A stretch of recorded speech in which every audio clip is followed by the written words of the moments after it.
Welcome to the part-time preppers. 3 coins you wish you could be buried with.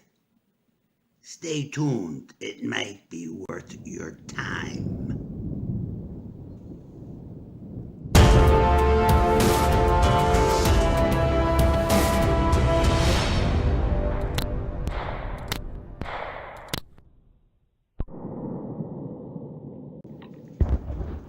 Okay, welcome. We are back, and this could be a long-winded video. So I have, look at the copper-coated Hand Models mug. I got some icy soda in there, and boy, I may need to take a drink or two. And it's very cold. Keeps it nice and cold, copper. Okay, so what are we talking about? 3 coins you want to be buried with. Okay, Garfield Heights Coin Club. He's been around for several months now. Excellent channel, highly recommend it. I kind of got the idea of something he said in a comment, and he had done a video, something about the first coins he ever bought, and I just wrote the first coin I ever was given, and he said he'd like to see it. So I've shown this before, but we've been around for over 4 years now. So I'll show it again. 2 out of the 3 coins I have shown before. One, I don't believe the last one I have shown. Okay, let's take a look, and here it is. My father's pocket coin given to me in 1967. I was a very young child, and my dad was a World War II vet. I got a job with the Department of Transportation in Washington, D.C. We lived only like 2, 3 miles out of D.C. back in those days. And his another claim to fame of my father is he actually put the license plate on. He had many claims to fame. He was quite the character. But he put the license plate on John F. Kennedy's limousine, several months before the assassination. That was one of the things he did, and that's a strange claim to fame, but yes, I just thought I'd share that. Don't know why, but anyway, and this was his pocket piece. Now this was all black. You can see light remnants of blackness. He had it in his black wallet, leather wallet that was falling apart. He kept his wallets a very long time until they just shredded off into pieces. And I remember him one night giving me this and said, "Here, I have something for you." And it was just covered in black. Boy, I wish I had left it the way it was. But being a young kid, I cleaned it up within a day or two and really haven't touched it since. And I had it in a cardboard flip for many, many years, and I put it in this. And there it is. Nothing key date there, 92-0. But I knew there was something special. Even when he gave it to me as the cats run around the house. I knew there was something special. I knew these weren't in circulation, even as a 7-year-old. And there was something special about this. Now, I didn't go out and start buying a bunch of coins or whatever. And but some time went by, and then I used to watch, and there goes a cat. And I used to watch my father, who was a Welsh Englishman, play with my grandfather and my uncles, and they were all full-blooded Italians. Sometimes my older cousin, they played poker once a month, and it was like a quarter and dime type of game. And this is probably, I guess, in the late 60s, early 70s. And you know what? They would, and silver was still around a little bit then. They would juice up the pot. When the pot got big, they'd start throwing silver dollars in there. Again, that made me think, wow, there's something really special about these coins. Because the normal hand, you wouldn't see the silver dollars flying. But then they'd start throwing piece dollars, Morgans. And yes, it was very, I wish I could reenact it sometime for you. Maybe we will. Those days. It was a fun time. Again, I knew there was something special, and my father started giving me his winnings sometimes. I'd get a peach dollar, Morgan. I still have them all. I should get them all out. There has to be about 6 or 7 of them. And I know the dates and which ones they were because I stared at them a long time when I was a kid. So this is definitely, we're going to put this right in the coffin, right there. And next, we go ahead 10 years, 1977.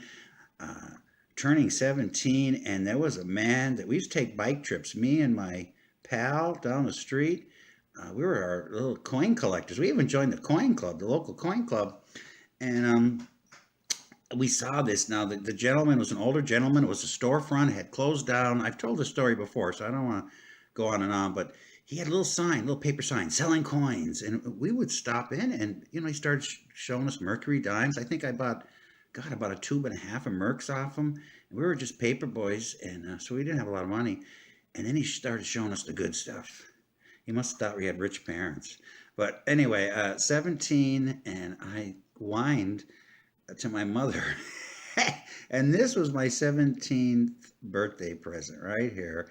1911, 2.5 Indian. Oh, I fell in love with this coin. $75. I definitely remember the price. And that was my first gold coin. It's not a D. 1911. It's just a plain. But yeah, I've looked at it with a magnifier a couple of times there. But I wish it would come in a little better. Let's see. Maybe, maybe not. But there it is. I'll set that one like that. And that's my daughter's little collection. JR. She loves The Nightmare Before Christmas. She has a lot more and a lot bigger ones. Maybe Halloween. Okay. Getting out of breath. Gotta have some Coke. Last coin, a copper. So we have all three metals here that most of us collect. And I wish this would focus. Let's see if we can. 1858 flying cent there. Now, what's so special about this little gem? Um, Growing up, I lived in a middle class neighborhood, and down the street there was a little house. It was like a actually, it was a big gingerbread house. And there was an old couple that lived there. I thought they were married at first, but apparently it was a brother and sister, Clay and Ethel. Clay had a wife that died young, 40s, maybe 50s. And I'm not sure who his sister came and lived with him, or he went to live with his sister, or whatever. It was his gingerbread house surrounded by trees, very secluded. It was like the oddball house, the Adams family house of the street. And they were like the big antique people. So I got a good education as a youngster. And he had a big coin collection, and they were in their late 70s or maybe mid 70s. He had a little chihuahua. They'd sit on the porch in the summer nights with his little chihuahua that was, oh, he was mean like the devil. You didn't pet him. I think his name was like Ching Ching, Chow Chow, something like that. Don't remember the dog's name.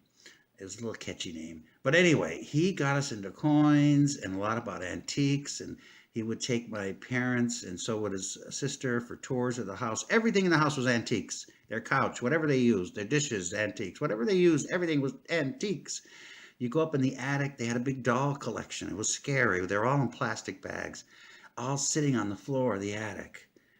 Oh, it was crazy. They drove a 62 station wagon, black Chevy, I guess a Biscayne or Impala station wagon that was pristine. Looked like it belonged at a funeral home to carry flowers. And that was their mode of transportation that they would pull out of their big garage. Anyway, to get to this point, I could go on and talk about those people for hours, actually. But we were lucky. Me and my neighbor, we would cut their grass or pull their weeds, and they'd give us coins. Once my mother went and got them food, got an order for Ethel. Ethel wasn't feeling well, and I remember she came back with a silver dollar. Now, again, in the 70s, it wasn't worth all that much, but it was still like a nice tip. You know, I'd go pick me up some stuff at the grocery store. I remember my mother, she gave it to me. I think it was a 21D, actually, and I think I still have it. But anyway, this is to represent all the nice people along our journey with coinage and the shared, either getting it spot given to us. Me as a kid, my sister used to give me her silver. She was a waitress in the mid 70s, and you still got silver as tips. And she would exchange it. I'd give her my clad, and she happily gave me her silver. She knew I was into coins. So it's to represent all the nice people along the journey. This one, putting this one in the casket too. There you go. Now we're actually going to be passing these coins down because they mean so much.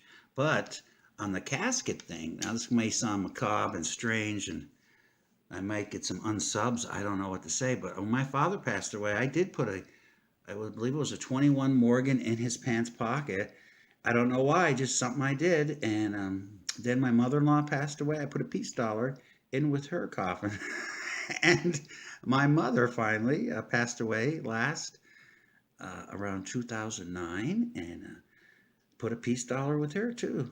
And I know in the old days, I think it was, I don't know if it was Greek or Latin mythology or something. They used to put coins on people's eyes so they could pay the ferryman when they went to the next world. Apparently, a ferry took you over in some cultures, and just something I did. I couldn't help it. And I think the hand model knows enough to throw a Morgan in my pocket when I die. But hopefully that's not too soon. But anyway, now finally, the good stuff. If First of all, thank you for sitting through this long video, and if you would like to participate, we're going to have, let's call it, we can't call it a giveaway, right? We can, sub appreciation gift, I guess, something like that. Now, here we go. We're giving this away. Now, United States Liberty Coins. Look at that. That's pretty pristine. This is for you guys, old school boys and girls. Now, this packaging is very nice. So we're going to take that off. What could be inside? I think half of you guessed already. Let's put that down. Now, I'll give you this gives you all the information. There's a couple cards in there. And this, since there's so much talk about the immigration and what have you, I don't know, I thought this would be appropriate. The Statue of Liberty, 1 ounce, 90% S. There you go. And the 50-cent piece, which is I wish this was in silver, boy. You got the New York skyline, you got the sun. So we're going to be giving this away. Now, all you got to do is, in this video, you just got to write the word "want in" anywhere you want, and you'll be in. And, you know, I've never, any of our past giveaways, I've never asked anybody to do videos, etc., etc. But hey, it's 4 years now, so finally, if you want this, there you go. And we're going to throw in one of these. Yeah, the winner gets one of these. Jim Thorpe, yeah. Jim Thorpe, Pennsylvania. That's a long and interesting story, too. The town was called Machunk, Pennsylvania. East Machunk and Machunk. They changed the name to Jim Thorpe back in the 50s. And I believe it was a financial deal with Jim Thorpe's widow. Gave her some funds, and they changed the name of the town. So if you don't know that history, look up Jim Thorpe, Pennsylvania. We've been there a few times. Interesting. They call it the Switzerland of Pennsylvania. Yes, believe it or not. So, yeah, I thought this was really unique. I got a couple of them. Sacagawea, there she is, 2018. So you'll be getting this also, along with the Liberty coins. And all you got to do is say you want in. Now, if you want 2 extra entries, so that would be a total of 3. Now, anybody can put in they want in, but this second part is for subs only. If you, present subs as I speak, only, if you want to do a video response, 3 coins. It could be 1 coin, it could be 2, it could be 5 coins you want to be buried with. You got to put the word buried with. You get 2 extra entries, so you'll have 3. How about that? So I just thought it'll be fun. And so that's it. It's our little summer giveaway. And let's say July 23rd at 11:59. You must be in by then. If you do a I won't get insulted because it's kind of a macabre subject. So if no one does a video response, that's fine. When the cats are starting to fight now, it's a little fighting time. But you can hear them. I don't know. But anyway, yeah, if you want to do a video response, fine. And you'll get the extra entries. But have everything in by July 23rd, 11:59. Before it strikes 12 on the 24th. And you know, you could just attach the video to your comment, or just write in your comment, I did a vid, check it out. I'll check it out, give you the extra entry. So either way, that's it. I hope you have a great July, and we're having some fun tomorrow. We're going to do something fun here at the Part-Time Preppers. We're going to be on a lake, so we'll see how that goes. So wish us luck. So that's it. Take care, be good. Oh my God, 13 minutes. It's time to say so long. Thanks for watching.